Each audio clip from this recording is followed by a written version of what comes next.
Let's get a little more sense about what all of this means with my guest. He's Ari Aramesh. He's a foreign policy analyst up late with me tonight here on the Final Five. We know that there have been calls, Ari, for the White House to do something when it comes to immigration, when it comes to border crossings.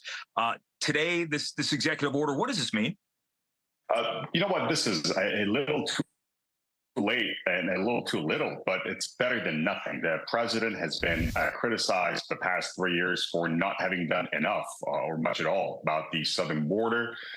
There was a bipartisan legislation that went through the Senate. The senators sort of got it done, but it collapsed all over because former President Trump was not in favor of it, and he pulled the plug, even though he's no longer in the White House, but he's got a lot of weight amongst the Republican conference in the House and the Republican caucus in the Senate. So now that we've gotten to a critical point, President Biden has decided to unilaterally act. Now, problem with this is that the election this year is going to be decided on three main issues. The economy, obviously, but the two key social issues here is the abortion and women's rights, and also on that side is the issue of immigration. Now, given the composition of the Supreme Court and the overruling of Roe v. Wade, now we have a lot of states going the other direction. That has caused a lot of flare in Democratic base, and a lot of independents who are not too keen on the state telling them what to do and what not to do with their bodies. Also, a lot of families, a lot of middle class, sort of independent voters are not happy with what's happening in the southern border. So that's become a real sticking point for the Biden White House. Yeah, and this, I mean, to be fair, there have been problems, there have been issues with border security, with illegal immigration for a long time. And, you know, there are a lot of people in this country who they just want the opportunity. They want that American dream. And there's no doubt about that. But of course, there is a legitimate concern for bad actors coming across a border that may not be as staffed as it should be.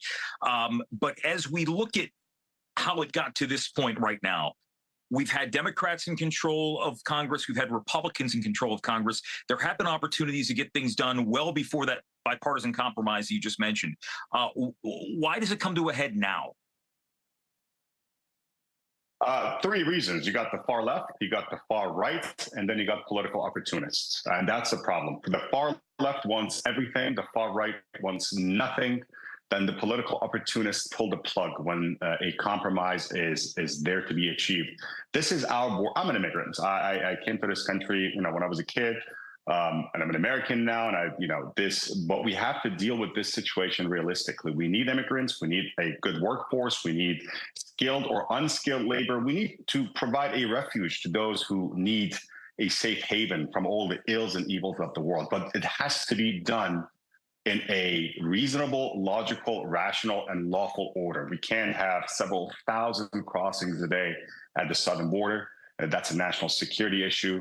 It's a political issue. It's a humanitarian issue when these gangs, when these international crime organizations try to smuggle humans, smuggle drugs, smuggle men, women, and children across the borders, and with no respect whatsoever for the value of human life. So again, I do understand that America is our last best hope, but on the other hand, we have to have a sort of a regulated immigration system. Again, the far left wants everything, the far right wants nothing, and then from time to time, when we get really close to striking a deal, those political opportunists pull the plug and destroy it all. But you know, the days like this is when you miss people like John McCain and Ted Kennedy. Ari Aramesh, thanks for joining us tonight. I appreciate the perspective. Pleasure. And the Final Five is back after this. There must be some kind of way out.